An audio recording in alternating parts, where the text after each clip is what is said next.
Salut à tous, on est avec Régis des improvisateurs évidemment.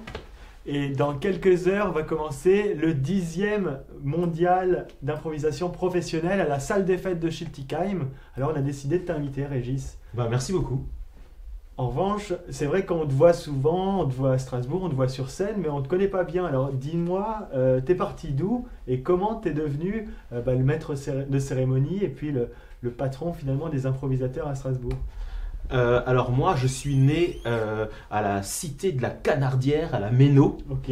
il y a bien longtemps. Mm. Après, je suis parti vivre avec ma famille à Königshofen et j'ai commencé par du théâtre classique, un cours de théâtre à Strasbourg. Et j'ai fait donc 3 ans de théâtre classique d'abord à Strasbourg et ensuite je suis parti à Paris où j'ai continué des cours et puis j'ai vécu des aventures avec des potes, on a monté des pièces, on montait nos propres spectacles. Et du coup, après, je suis parti vivre à Montréal et c'est là-bas que j'ai découvert l'impro.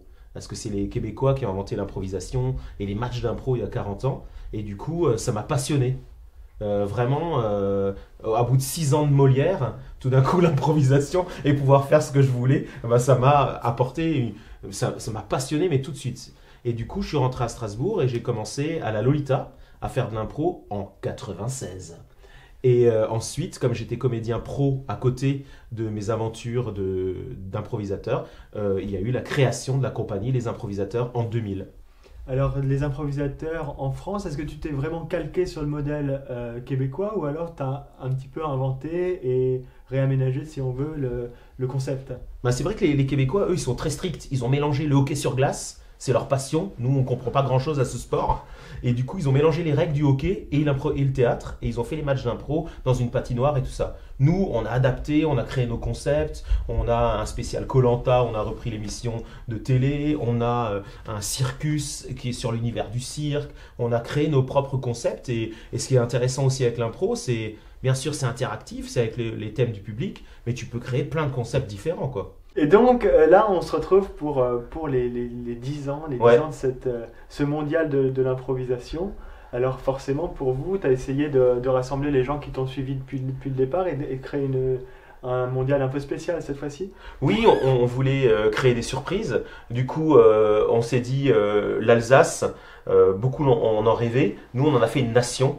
Et l'Alsace affrontera la Belgique, la Suisse, le Québec et la France durant l'ensemble du tournoi. Et donc on a Antonia Drodinger, Pierre Hunsinger et Jérôme Jolinier qui représenteront notre région-nation pendant les 4 jours. Justement, c'est un peu. Certains font partie de tes poulains, je pense à Jérôme et à Pierre Hunsinger Pierre aussi, Hunsinger ouais. aussi, et maintenant, ils ont un niveau qui est assez comparable à celui des stars de la discipline. Ouais, on est très content parce que Pierre Hunsinger, il est arrivé chez nous ado. Maintenant, il vit à Paris. Il a été engagé dans des grosses productions parisiennes.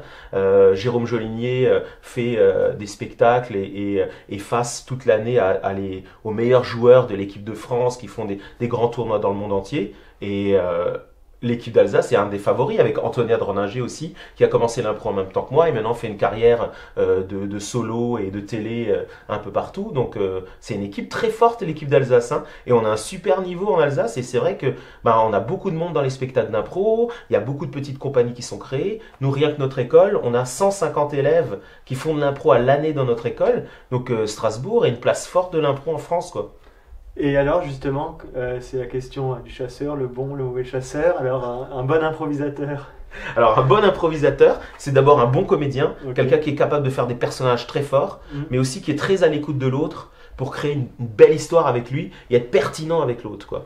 Et donc une très bonne écoute et des personnages forts. En tout cas, on est fan à Stras TV et on viendra vous voir pendant ce mondial de l'improvisation professionnelle à Schiltigheim.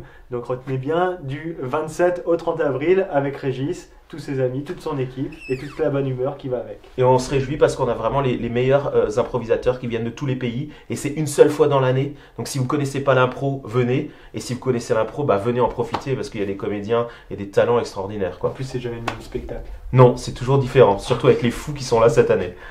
Merci beaucoup, merci Régis. Merci Joseph, À bientôt. à bientôt.